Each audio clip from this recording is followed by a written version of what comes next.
डर से कांपते हुए हकलाहट के साथ कहती है, ये पेंटिंग तो। चित्रा उस पेंटिंग को देखकर इतना डर गई थी कि इसके आगे कुछ और नहीं बोल पा रही थी। वो एक डर के साथ उस पेंटिंग को ही देखे जा रही थी बस। अनुराग हैरानी के साथ चित्रा से पूछता है, चित्रा क्या हुआ, तुम इतना डर क्यों रही हो इस पेंटिंग को देखकर? चित्रा पलटकर कुछ जवाब नहीं देती है। वो कांपते हुए उस पेंटिंग को देखते रहती है। युग ने जो पेंटिंग बनाई थी वो क्रेयॉन कलर से बनी हुई थी। उस पेंटिंग के अंदर एक नदी थी और नदी के पास ही धुएं की तरह एक काला साया खड़ा हुआ था। साथ में उस पेंटिंग में एक बच्चा भी बना हुआ था। उस पेंटिंग को देखकर ऐसा लग रहा था जैसे चित्रा ने रात को युग को जिस काले साए के साथ देखा था, हूबहू युग ने वैसा ही सीन बना दिया था।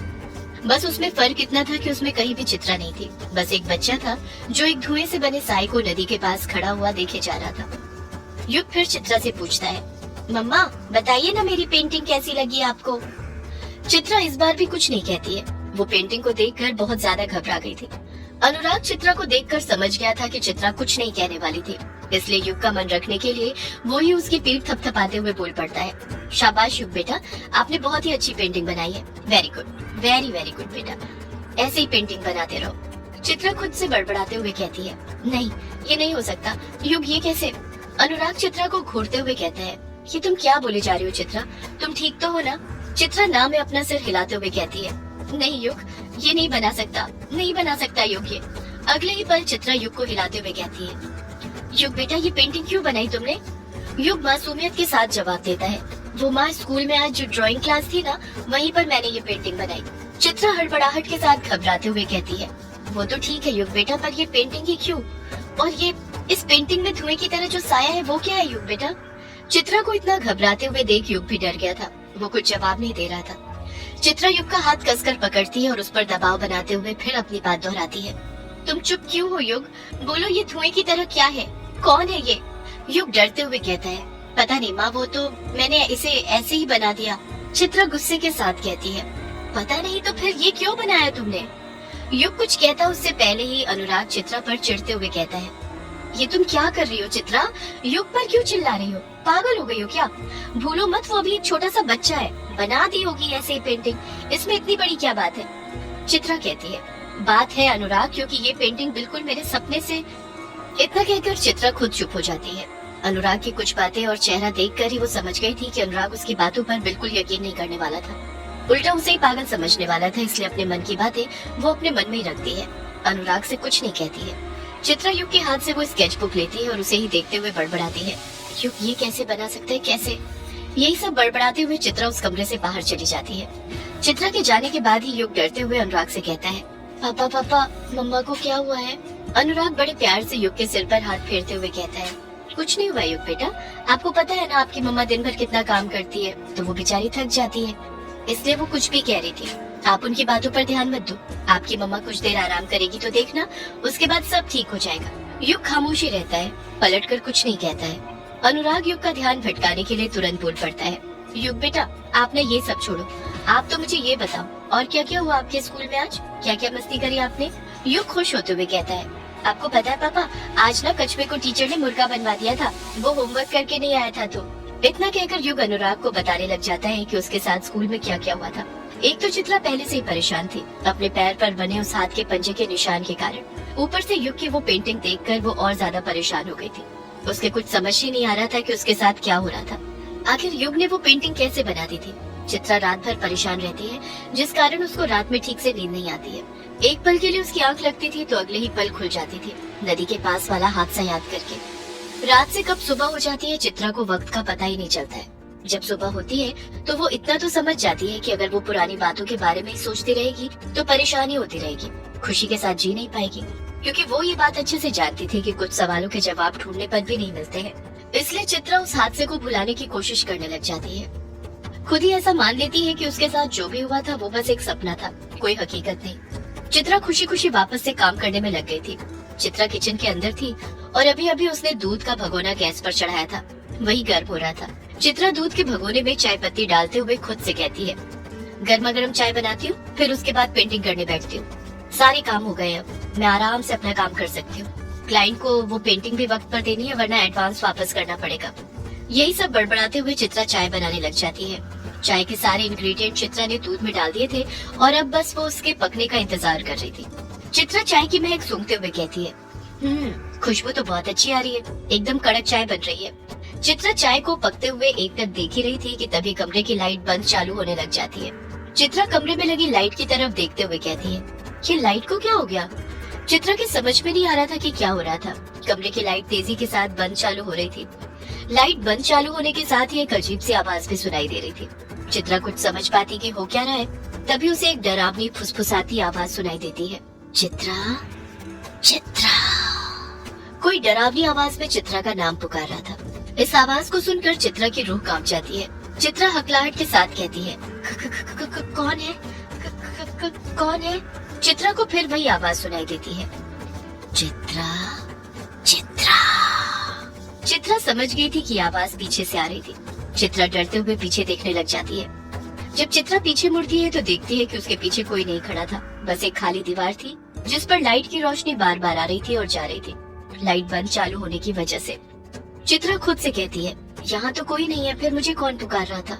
चित्रा एकटक दीवार को देख ही रही थी कि तभी उसे दीवार पर एक परछाई बनती हुई नजर आने लग जाती है। पहले तो वो परछाई छोटी सी थी, पर देखते ही देखते उसका आकार बढ़ने लग जाता है और वो परछाई एक साए का रूप बदलने लग जाती है। वो परछाई बिल्कुल वैसी ही थी जैसे युग ने अपनी पेंटिंग में बनाई थी, जो चित्रा को घाट पर नजर आई थी, जिसका पीछा युग कर रहा था। उस परछाई को देखकर चित्रा के हाथ पैर डर से थर थर कांपने लग गए थे। चित्रा डरते हुए उस परछाई को देख ही रही थी कि तभी वो नोटिस करती है कि दीवार पर बनी परछाई धीरे धीरे धुएं में बदलने लग जाती है। ऐसा लगने लग जाता है जैसे वो परछाई धुएं का रूप लेकर दीवार से बाहर आ रही हो। चित्रा को तो अपनी आंखों पर यकीन ही नहीं हो रहा था कि ऐसा भी कुछ हो सकता है। वो पसीने से पूरी तरह लथपथ हो चुकी थी। वो धुएं से बनी परछाई पूरी तरह दीवार से बाहर आ चुकी थी। चित्रा को तो ऐसा लग रहा था जैसे वो परछाई उसके साथ ही उस कमरे में मौजूद हो। चित्रा बड़ी हिम्मत के साथ अपने डर को भुलाते हुए कहती है, कौन हो तुम? एक गुस्से से भरी डरावनी आवाज सुनाई देती है, तेरी मौत। चित्रा हकलाते हुए कहती है, मौत? फिर डरावनी आवाज सुनाई देती है, हाँ मौत। इसी के साथ चित्रा के चारों तरफ आग लगने लग जाती है। कमरा धीरे धीरे जलने लग जाता है। चित्रा देखती है कि कमरे के चारों तरफ आग लगने लग गई थी। चित्रा को कमरे के अंदर गर्माहट महसूस होने लग गई थी। चित्रा को अपनी मौत नजर आने लग जाती है। देखते ही देखते धुएं से बना साया चित्रा के पास जाने लग जाता है। चित्रा डरते हुए कहती है, नहीं नहीं नहीं। वो साया चित्रा को छूने के लिए अपना एक कदम आगे बढ़ाता है और हाथ लंबा करके चित्रा को छूने लग जाता है।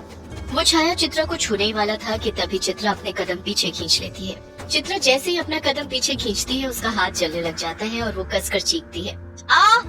इसी चीख के साथ चित्रा डर से अपनी आंखें बंद कर लेती है। जैसे ही उसकी आंखें बंद होती हैं, उसे कुछ भी सुनाई नहीं देता है। जो डरावनी आवाजें और आग के जलने की आवाज कमरे में सुनाई दे रही थी, वो अब चित्रा को सुनाई नहीं दे रही थी। कुछ पल आंखें बंद करके खड़ी रहती है, पर फिर जब वो आंखें खोलती है तो देखती है कि कमरे में आग नहीं लगी थी। उसके साथ अभी कुछ देर पहले जो कुछ भी हुआ था, वो सब उसका वहम था। चित्रा देखती है कि चाय पूरी तरह उलट चुकी थी और उसने गर्मा गर्म भगोने को अपने हाथ से छू लिया था, जिस कारण उसकी उंगली जल गई थी। उंगली जलने की वजह से उसका भ्रम टूट गया था और वो अपने ख्याल में से बाहर आ गई थी। चित्रा अपनी उंगली देखते हुए कहती है, ये हो क्या रहा है मेरे साथ? मैं उस साई को जितना भुलाने की कोशिश कर रही हूँ, वो उतना मेरे ख्यालों में आ रहा है। चित्रा खुद से बड़बड़ाती है, भूल जा चित्रा, भूल जा उस साई को, वो बस तेरे वहम में है, हकीकत में नहीं। चित्रा खुद के मन को तसल्ली देते हुए वापस से अपने कामों में लगने की कोशिश करने लग जाती है, पर उसका मन उसके बाद किसी भी काम में ढंग से नहीं लग पाता है। रात हो चुकी थी। चित्रा अपने बेड पर सोने की कोशिश कर रही थी, पर सो नहीं पा रही थी। वो बार बार अपनी करवटें बदलते जा रही थी। चित्रा के बगल में ही युग था, जो बड़े आराम से गहरी नींद में सो रहा था। चित्रा एकटक नजर से अपने सिर के ऊपर लगे पंखों को देख रही थी और उसे देखते हुए काफी वक्त से सोने की कोशिश कर रही थी, पर सो नहीं पा रही थी। उसके मन में बार बार चाय बनाते वक्त में जो उसे भ्रम हुआ था, वो याद आ रहा था, जिस कारण आंख बंद करते ही बार बार उसकी आंखें खुल रही थी। करवटें बदलते बदलते ही कब रात से सुबह हो जाती है, चित्रा को पता ही नहीं चलता है। सुबह होने का एहसास तो उसे तब होता है जब उसकी दीवार पर लगी घड़ी में नजर पड़ती है। चित्रा दीवार पर लगी घड़ी को देखते हुए हैरानी के साथ खुद से कहती है, ये क्या 5:30 बज गए? मुझे तो पता ही नहीं चला। दिन निकलने का वक्त आ गया। मुझे नहीं लगता मुझे नींद आने वाली है। चित्रा कुछ सोचते हुए कहती है, एक काम करती हूँ, अब नींद नहीं लग रही है तो चाय बनाती हूँ और उसके बाद घर के काम करने बैठती हूँ, ताकि जल्दी से जल्दी पेंटिंग करने बैठ सकूं। इतना कहकर चित्रा बेड पर से उठती है और किचन की तरफ जाने लग जाती है। जब चित्रा किचन में पहला कदम रखती है तो एक पल के लिए उसे वापस से वो घटना याद आने लग जाती है जो उसके साथ सुबह घटी थी। उसे याद आता है कि किस तरह कमरे में चारों तरफ आग लग गई थी। चित्रा उस हादसे को भुलाने की कोशिश करने लग जाती है। चित्रा खुद से कहती है, वो सब मेरा भ्रम था और कुछ नहीं, भूल जा चित्रा उस बात को और आगे बढ़। इतना कहकर चित्रा चाय का पतीला गैस पर चढ़ा देती है। चित्रा उसमें दूध ही निकाल रही थी कि तभी उसे अनुराग की कहानी की वो बातें याद आने लग जाती हैं जो अनुराग ने कहानी सुनाते वक्त उससे कही थी। वो औरत अपने किचन के अंदर चाय बना रही थी। चित्रा के कानों में बार बार यही बात अनुराग की आवाज गूंज रही थी। चित्रा खुद से कहती है, उस दिन अनुराग ने जो मुझे कहानी सुनाई थी उसमें भी तो वो औरत किचन के अंदर थी और चाय ही बना रही थी। चित्रा अपने दिमाग पर और जोर देते हुए अनुराग की बातों को याद करते हुए हैरानी के साथ कहती है, और तो और उस कहानी में भी तो वो औरत आखिर तक कंफ्यूज रहती है कि किचन के अंदर उसके साथ जो हुआ था वो उसका भ्रम था या हकीकत। चित्रा अपने हाथ से अपनी तरफ इशारा करते हुए कहती है, उस औरत की तरह मैं भी तो कंफ्यूज ही हूँ कि मेरे साथ जो हुआ था वो कोई हादसा था या मेरा भ्रम। इसका मतलब अनुराग की कहानी में जो औरत थी वो मैं। सदियों से है पुरानी ये है यक्षिणी की कहानी। यक्षिणी एक आग है, यक्षिणी तेरा ख्वाब है।